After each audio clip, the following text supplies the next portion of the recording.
The United States is in the throes of an opioid epidemic. Some are calling it a public health emergency. But how did this happen? And what's being done to address the rise in opioid addiction?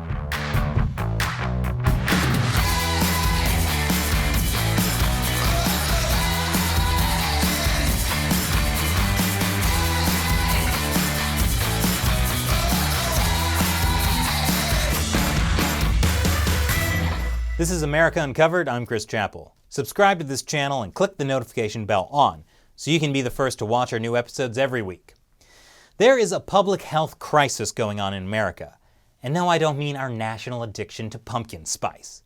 I'm talking about the rise in opioid use and addiction in America today. Yeah, sorry, that's much darker. It's been called perhaps the greatest public health crisis of our time. Well, second greatest after pumpkin spice spam, that is an abomination. For the uninitiated, opioids are a class of drugs that act as powerful painkillers. Opioids were originally derived from opium poppies, but now there are synthetic or semi-synthetic opioids as well. In other words, opioids may be classified as a downer, like when I see Uncle Nick at Christmas. He brings the whole family down, but at least I can briefly forget about my own problems. There are natural types of opioids that come from poppy plants. Those include codeine and morphine. There are also partly synthetic opioids like oxycodone and hydrocodone, also known as OxyContin and Vicodin. Those are made in labs and blend natural and synthetic components. Heroin is also partly synthetic. Then, as if that wasn't powerful enough, there are fully synthetic opioids like fentanyl. It was originally developed as a pain reliever for people who had undergone surgical procedures. Fentanyl is 50 to 100 times more powerful than morphine. To put this into perspective, morphine is like driving your Ferrari 120 miles per hour, while fentanyl is like a gazelle, piloting an F-16 fighter jet, while on crack. The death toll from opioid use has been enormous. According to the CDC, since 1999, almost 400,000 Americans have died from an opioid overdose. And if all this isn't making you teeter on the brink of a breakdown, also consider that on average, 130 people die from an opioid overdose every single day. But before we continue, it's time for an America Uncovered mental health break. Here's a kitten playing with some flowers. So, how did we get here? How did opioids become such a public health concern in a country with such an advanced medical system? The answer to these questions goes back over 30 years. Before the 1980s, doctors were wary about prescribing opioids long-term because of the risk of addiction. Then there was an effort from drug companies to change that. Drug companies who just happened to be manufacturing new opioids. In 1980, two doctors published a one-paragraph letter to the editor in the New England Journal of Medicine. The letter said that in over 10,000 patients taking opioids in a hospital, only 4 patients with no history of addiction became addicted. The doctors concluded that despite widespread use of narcotic drugs in hospitals, the development of addiction is rare in medical patients with no history of addiction. And in 1986, a small study was published that argued that prescription opioids could be prescribed for chronic pain safely. Yeah, oops. That study was based on only 38 patients, and the letter to the editor only looked at patients given opioids in a hospital, not long-term.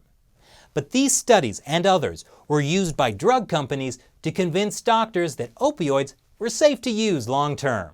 There's no question that our best, strongest pain medicines are the opioids, but these are the same drugs that have a reputation for causing addiction and other terrible things. Now, in fact, the rate of addiction amongst pain patients who are treated by doctors is much less than 1%. They don't wear out, they go on working, they do not have serious medical side effects, and so these drugs, which I repeat are our best, strongest pain medications, should be used much more than they are for patients in pain. Remember, the 1990s were huge for the drug industry. Also for the Spice Girls, but at least they went away. Unfortunately, the same cannot be said for pumpkin spice. According to this report by the American Journal of Public Health, the 1990s also saw a rise in reports of chronic pain. As a result, drug companies began manufacturing opioids at rates that would make El Chapo proud. Folks, I'm starting to think drug companies might not be in it for the little guy. Fast forward a generation, and the financial and health costs have been more staggering than Charlie Sheen at an airport bar. In 2017 alone, 191 million opioid prescriptions were dispensed. That same year, 1.7 million people were addicted to prescription opioids. In terms of just health costs, estimates place the price tag of the opioid epidemic since 2001 at higher than $216 billion. The financial cost of the opioid crisis, however, does not account for the devastating human toll. Several studies have found the opioid crisis to be particularly acute in rural America, where it's easier to get prescription opioids. And there's a larger issue. According to one article in the American Journal of Public Health, the crisis around opioids is fundamentally fueled by economic and social upheaval, its etiology closely linked to the role of opioids as a refuge from physical and psychological trauma, concentrated disadvantage, isolation, and hopelessness. If you're like me, you're not only appalled at those findings, but you also had to Google what etiology means. It means cause. Why don't they just say cause? Anyway, the overpriced U.S. medical system often favors quick answers to complex health-related issues. And now you have a bigger public health disaster than pumpkin spice Jell-O. There's also the gateway drug problem. That's where users of prescription opioids make the quick jump from opioids to drugs like heroin. This often occurs because heroin is both cheaper and is easier to get on the street than prescriptions from a doctor's office. In studies, 80% of heroin users report having used prescription opioids first. In such a sea of depressing news, it's only natural to look for the villain of a situation, someone who deserves the blame, who we can actually feel good about shaming, someone who makes me look like a role model for America's children, and not someone who eats pumpkin spice Spam by the can. I can quit anytime I want. Which brings us to the Sackler family. They're the people Marvel Comics' Brotherhood of Evil Mutants was modeled after. The Sacklers head the company Purdue Pharma. In the 1980s and 90s, Purdue came to prominence for developing opioids such as OxyContin. Now I know what you're thinking. Chris, what's so bad about developing extremely addicting pharmaceuticals that destroy communities and take hundreds of thousands of lives? I mean, is that even the company's fault that people get addicted to their substances?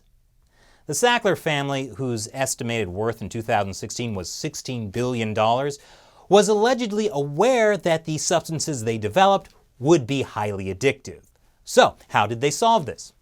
Simple. They developed a PR strategy that would blame people who became addicted. Strap in, folks. We've barely crossed over into the depressing stuff yet. But first, it's time for another America Uncovered mental health break. Here's a baby alpaca. Aww.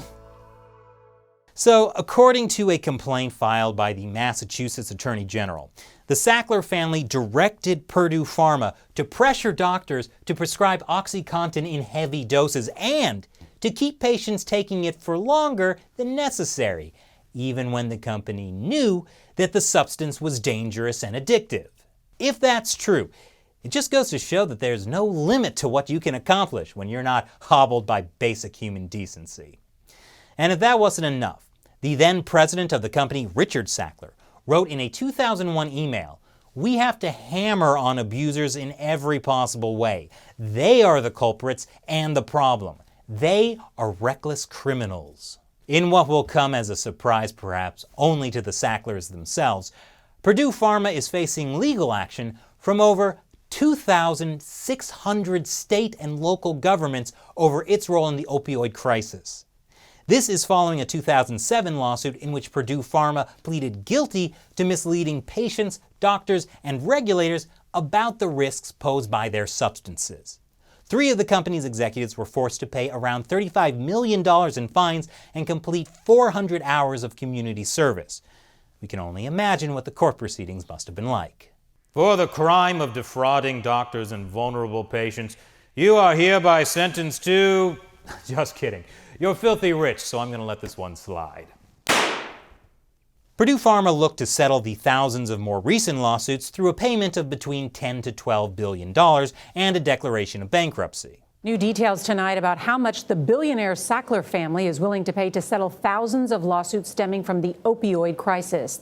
CBS News has learned that members of the Sackler family who own Purdue are willing to give up ownership of the company and pay an additional $3 billion to $4.5 billion from their personal wealth. But the Sackler family has threatened to withdraw their pledge to pay the $3+ billion of their personal wealth unless a bankruptcy judge halts all the outstanding lawsuits against the family and Purdue Pharma.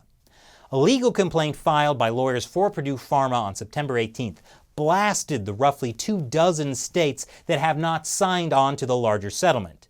Those states are pressing forward with more lawsuits to get larger sums from the Sacklers and Purdue Pharma.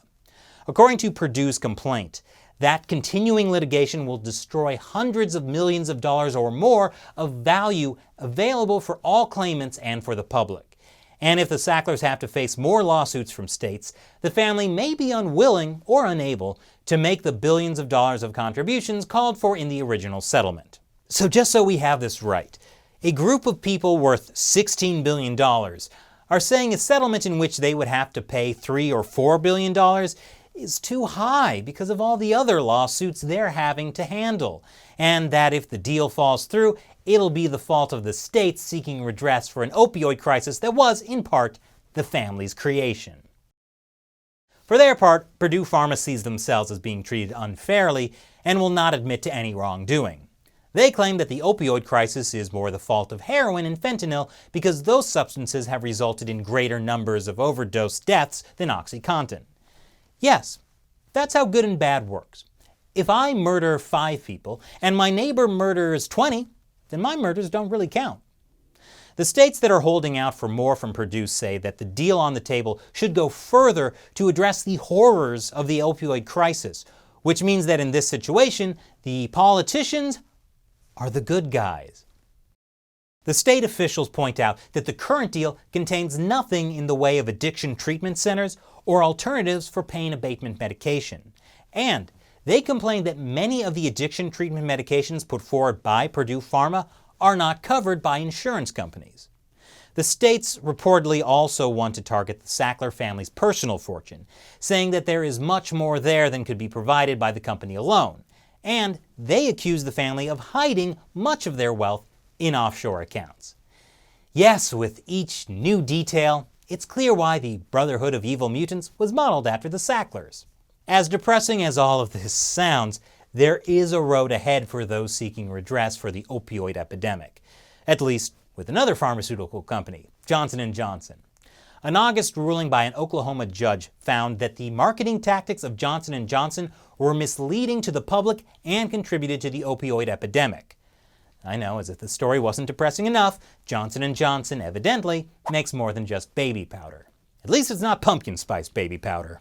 The decision was the culmination of the first state opioid case to make it to trial. It puts Johnson & Johnson and its subsidiary on the hook for over $572 million. While significant, that's still a ways away from solving either Oklahoma's opioid crisis or my student loan debt. Nevertheless, the Oklahoma finding is a big deal. According to one doctor and opioid researcher, the case should be seen as the first time a court has ruled that opioid manufacturers are responsible for an epidemic of addiction and overdose deaths. Observers now believe that a new wave of lawsuits, starting with the Johnson & Johnson decision, could follow the lead of tobacco lawsuits of the 1990s, which targeted tobacco companies for what were deemed to be deceptive marketing practices and for the effects of cigarette smoking. Yes, it turns out cigarettes are bad for you. There even appear to be promising developments from the Trump administration, which recently announced a series of state and community grants totaling $1.8 billion that would go toward battling the opioid epidemic. Well, folks, we made it through, and we're still here. After all that, I think I deserve a pumpkin spice latte. I can quit anytime I want. What do you think about America's opioid epidemic? Leave your comments below. And remember, America Uncovered is supported mainly by viewers. So visit patreon.com/AmericaUncovered. Contribute $1 or more per episode. We rely on your support to help us keep making great episodes. Again, I'm Chris Chappell. Thanks for watching America Uncovered.